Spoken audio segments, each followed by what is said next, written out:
नमस्कार, आप देख रहे हैं YIS न्यूज। राष्ट्रीय पर्व गणतंत्र दिवस के 75 वर्ष पूर्ण होने पर विराट कवि सम्मेलन का भव्य आयोजन। मुरादाबाद में शनिवार को कंपनी बाग स्थित पंचायत भवन में गणतंत्र दिवस की पूर्ण संध्या पर विराट कवि सम्मेलन में कवि व शायरों ने रचनाएं पेश कर लोगों में देशभक्ति की भावना जागृत की। कवि सम्मेलन में मुख्य अतिथि मंडलायुक्त आंजनेय कुमार सिंह रहे। वहीं संभल से आए डॉक्टर सौरभ कांत शर्मा ने अपनी रचना में कहा, राष्ट्र बड़ा सारे ही धर्मों छोड़कर, आओ करे प्रणाम सभी हाथ जोड़कर। मयंक शर्मा नहीं पढ़ा सीज पर सजदी सदा ही केसरी चुनर, खेत गंगा बह रही बन बख्श से निर्झर। लखनऊ से पधारी कविता तिवारी ने पढ़ा, अगर माटी के पुतले देह में ईमान जिंदा है, तभी इस देश की समृद्धि का अरमान जिंदा है। कानपुर से आए कवि सर्वेश अस्थाना नहीं पढ़ा लोकतंत्र यह आया है भारत और भव्य विधान लिए, जन जन में सत्य सम्मान लिए योजनाबद्ध निर्माण लिए। मंसूर उस्मानी ने पढ़ा, मुझसे दिल्ली की नहीं दिल की कहानी सुनिए, शहर तो ये भी कई बार लुटा है मुझसे। कार्यक्रम के आयोजक प्रदीप वार्षणेय रहे। इस दौरान जिलाधिकारी अनुज सिंह, MDA उपाध्यक्ष शैलेश कुमार, CDO सुमित यादव, TMU कुलाधिपति सुरेश जैन आदि अन्य अधिकारी बड़ी संख्या में मौजूद रहे।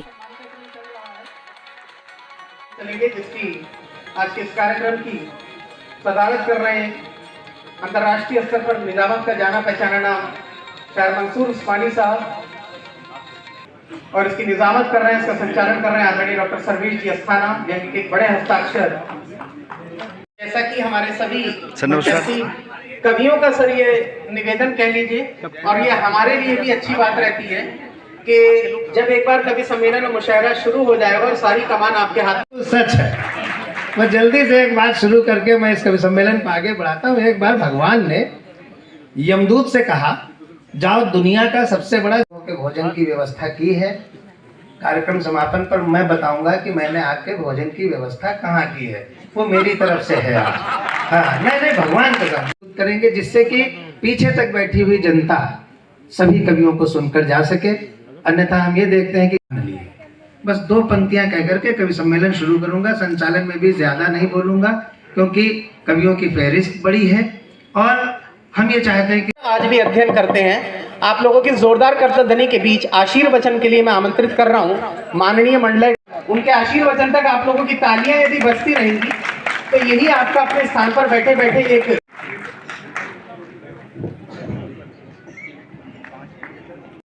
आयोजित इस कवि सम्मेलन में कर मोहिनी, बात बिना बात के जो बिगड़े तो मन से ही झूठी मूठी तीखी तकरार कर मोहिनी। बात बिना बात के जो बिगड़े तो मन से ही झूठी मूठी तीखी तकरार कर मोहिनी, और मगन हो मोहन प्यार। अंतर्राष्ट्रीय ख्याति लब्ध निजामत का बड़ा नाम आदरणीय डॉक्टर मंसूर उस्मानी साहब, और आप लोगों की जोरदार तालियां, क्योंकि अब केवल और केवल कवि सम्मेलन और मुशायरा का ही आगे का दौर है। आदरणीय डॉक्टर सर्वेश अस्थाना जी, और जब तक वो है ये सारा जहां आज खुशियों में किस दर्जा मसरूर है, पर ये सारा जहां मसरूर है, आज खुशियों में किस दर्जा मसरूर है। रात महकी हुई चांद हंसता हुआ नूर ही नूर है। रात महकी हुई चांद हंसता हुआ जिस तरफ देखिए नूर ही नूर है। आदरणीय मंडलायुक्त महोदय, मेरा पुनः सौभाग्य जागृत हुआ आपके सामने खड़े होने का। आदरणीय व्यास जी की गोद में पला हूं मैं। अगला नंबर मेरा ही होगा सर। मंच को प्रणाम करता हूं। पाठ का आरंभ करता हूं। 3 छोटे छोटे मानवीय संवेदना का मुक्तक लुभाती नहीं है, कोई सूरत लुभाती नहीं, जिंदगी मुस्कुराती नहीं है, कोई सूरत लुभाती नहीं है, जिंदगी मुस्कुराती नहीं है। जल रहा हो घर घर किसी का, जल रहा हो घर घर किसी का, नींद आंखों में आती है। जल रहा हो घर घर किसी का, नींद आंखों में आती है। और खींच खींच मोटी कजरारी कारी धार करे मोहिनी, मुस्काए मंद मंद मन में ही मीत संग मीठी मीठी मौन मनुहार करे, मुस्काए मंद। साहब व्यस्त जी जो जनप्रतिनिधियों की तरफ से हैं, सभी श्रोता, यहाँ उपस्थित श्रोतागण, मीडिया के सभी बंधु, सबसे पहले मैं आप सभी को गणतंत्र दिवस की जो 75 वर्ष पूरे कर चुका है उसकी शुभकामनाएं देता हूं। सफलतापूर्वक बिना किसी बाधा के 75 वर्ष अपने गणतंत्र के पूरे किए और दुनिया के लिए मिसाल भी बना है। आज मतदाता दिवस भी था और जो दोनों एक दूसरे के पूरक हैं, वो जो मूल भावना है हम भारत के लोग, जिसके द्वारा गणतंत्र को स्वर मिलता है, ये अवसर है। ये कवि सम्मेलन और कविताओं और शायरी का है, मुशायरे का है। मैं बहुत ज़्यादा उसमें बाधा नहीं बनूंगा। समय मैं ये भी कहूँगा कि हमारे जो कवि हैं जो इस समय स्टेज पर उपस्थित, समय समय पर लंबे समय तक उन लोगों ने कविता पाठ किया है, शेरो शायरी की है, उन लोगों ने भी अपने अपने तरीके से जगाने का काम किया है। दौर लेकिन इस समय बहुत मुश्किल भरा है, चुनौतीपूर्ण है।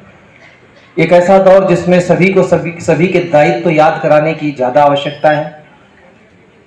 जब संविधान निर्माताओं ने संविधान बनाया था तो ये मान के चले थे कि हमारे कर्तव्य हमें याद हैं। बड़े लंबे संघर्ष के बाद हमें आज़ादी मिली है। एक लंबी गुलामी का समय हमने बिताया है, तो देश के लिए हमारा कर्तव्य तो हमें याद होगा ही। ज़रूरी है अधिकार लोगों को व्याख्यायित करना। थोड़ा समय बीता तो समझ में आया कि हम इतने भी परिपक्व नहीं हुए हैं कि हमें कर्तव्य याद दिलाने की ज़रूरत न पड़े। आज उससे ज़्यादा ज़रूरत है कि हमें कर्तव्य याद दिलाया जाए। जो हमारे कवि और शायर हैं वो निश्चित रूप से जगह जगह पर जाते हैं, उनके अपने अनुभव हैं और उन अनुभवों के आधार पर उन्होंने लोगों को जगाने का काम किया है, आगे भी जगाएंगे।